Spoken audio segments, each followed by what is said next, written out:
Make sure you're properly warmed up for this with a big focus on flexibility and range of motion in your hips. Now we're going to turn a pop 3 crescent into a shuriken kick. You want to start by stepping over, making your back face the target where you're going to kick. You're going to pull across your body and face directly behind you to face your target. You're taking off both legs at the same time, but there should be a big focus on that back knee pumping up during your spot. Now put it all together and make sure you rotate 360 degrees. Then straighten out your kicking leg. Now put it all together and land with both feet at the same time, and you have a pop 3 crescent kick.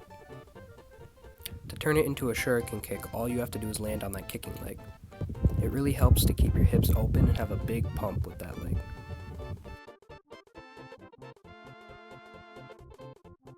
Now we're going to learn backside 9 using tornado kick.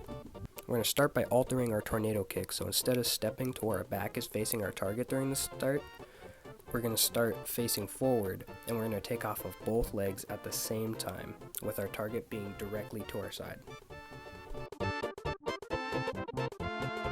And it's the same motion as tornado, where you chamber both legs and then extend your round kick with your spot, but you're not starting with your back facing towards it, so you rotate a full 360. Now we're going to do it from a position where we're between backside and front side. We're going to take off facing our target and come up vertically just like this, initially spotting our target, pulling across, spinning, and then at the end of it we're going to chamber our non-kicking leg and then chamber the round kick and extend.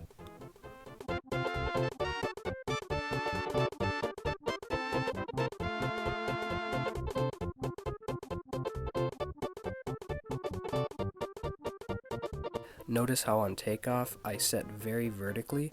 I spot once right here, spin over, and then I spot once more, and this is where I should chamber and then round kick. Once you add it, it should look something like this. Now you can do a backside 9. Now just like with learning the backside 9, we're going to do a forward stance shuriken where we step forward and then pull over our shuriken.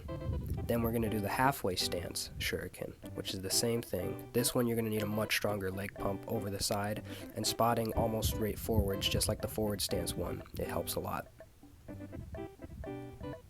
Now when we actually go for the backside 9 stance, it's the exact same spotting technique as if I were to do backside 9. Now you can do full shuriken. This full variation technique also works really well for full D-leg, as well as for full swipes and snapus.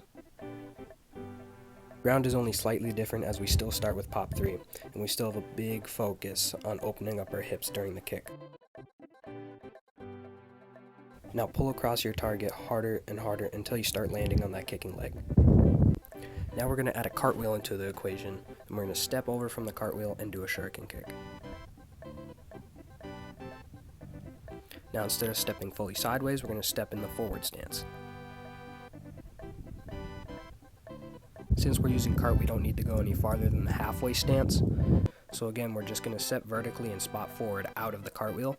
Then we're going to pull across our shoulder. Once we get about here, we're going to spot, and that's when you're going to drive your kicking leg around you. And then remember, open your hips and chamber that last leg. Now it really helps to slow down at the end of the cart so you can focus on your spot more than anything, so that you can get your kick in the right spot. Slowly adding more and more power, you can do cart full shuriken.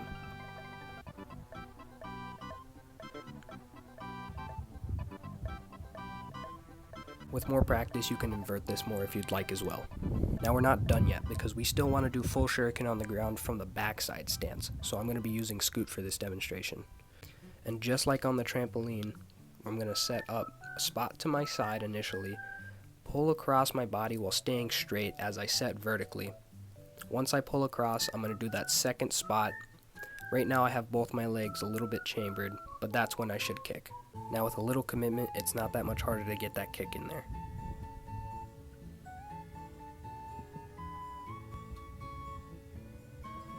Now one more time. I set up vertically during that first initial spot.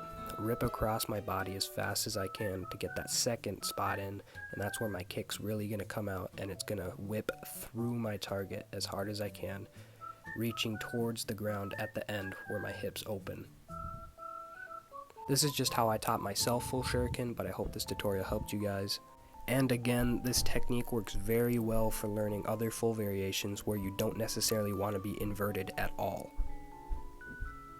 Also, make sure you're stretching because this will make the variations you guys do look much nicer. But anyways, thank you so much for watching.